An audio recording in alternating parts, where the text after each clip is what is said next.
नमस्कार दोस्तों, मैं सोनू ठाकुर आप सभी का अपने YouTube channel steno with Sonu में स्वागत करता हूं। दोस्तों, आज मैं आप लोगों के लिए एक नया डिक्टेशन लेकर आया हूं। चलिए डिक्टेशन स्टार्ट करते हैं। Ready start. पैरा। सभापति महोदय, आज सुबह राज्य सूचना मंत्रियों के इस सम्मेलन में शामिल होकर मुझे अत्यंत प्रसन्नता हो रही है। यह एक उपयोगी मंच है जो आप सबको और सूचना एवं प्रसारण मंत्री तथा उनके अधिकारियों को उन व्यापक मुद्दों की जानकारी और अनुभवों के आदान प्रदान का अवसर देता है जो केंद्र तथा राज्यों और काफ़ी हद तक जनता के लिए महत्वपूर्ण है। भारत राज्यों का संघ है। हमारे संविधान के निर्माताओं ने एक दूरदर्शितापूर्ण संघीय ढांचा ठीक ही बनाया था जिसमें कुछ विषय केंद्र के, कुछ राज्य के अधिकार में दिए थे और बहुत से अन्य विषय समवर्ती सूची में रखे थे। हमारे विस्तृत और विविधतापूर्ण देश में जनता की आकांक्षाओं को पूरा करने में यह रूपरेखा पूर्णतया अनुकूल रही है। इसका उद्देश्य केंद्र तथा राज्यों के बीच ऐसा सामंजस्य निर्मित करना भी था जिससे हमारा लोकतंत्र सर्वतोमुखी विकास का एक प्रभावी साधन बन सके। पैरा। अतः मैं केंद्र तथा राज्यों के आपसी संबंध में नियमित और घनिष्ठ बातचीत को बहुत महत्व देता हूँ।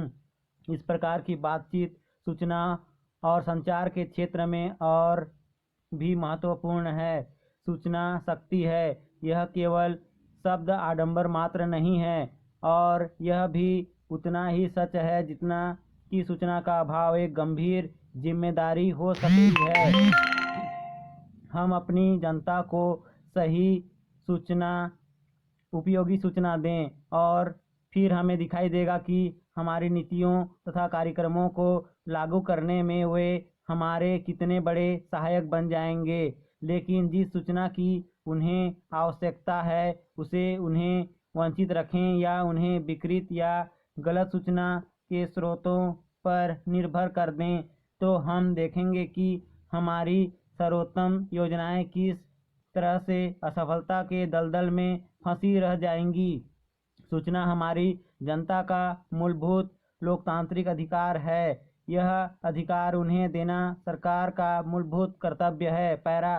प्रिय मंत्रीगणों, यह कर्तव्य निभाते समय मैं केंद्र तथा राज्य सरकारों से अधिकतम सहयोग तथा समन्वय से एकजुट होकर कार्य करने की आवश्यकता पर इससे और ज़्यादा जोर नहीं दे सकता। मैं यह भी बताना चाहता हूँ कि इस तरह के समन्वित प्रयासों की कभी कभी कमी नज़र आती है। इस कालावधि में केंद्र तथा राज्य सरकारों ने अपनी अपनी प्रचार गतिविधियों को कार्यान्वित करने के लिए बड़े बड़े प्रतिष्ठान बनाए हैं। केंद्र तथा राज्यों की बहुत सी विकासात्मक नीतियों और कार्यक्रमों में घनिष्ठ अंतर संबंध है। सामाजिक क्षेत्र के लिए यह विशेष तौर से सच है। बजट संबंधी सहायता केंद्र तथा दिए जाने पर भी शिक्षा, स्वास्थ्य की देखभाल और समाज कल्याण के क्षेत्र में बहुत सी योजनाएं राज्य सरकारें ही लागू करती हैं। अतः यह स्पष्ट तौर से जाहिर है कि ऐसी विकासात्मक नीतियों और कार्यक्रमों की सफलता इस बात पर निर्भर है कि केंद्र राज्य सरकारें किस प्रकार से अपने प्रचार प्रयासों को एक प्रभावशाली और समन्वित तरीके से पूरा करती है।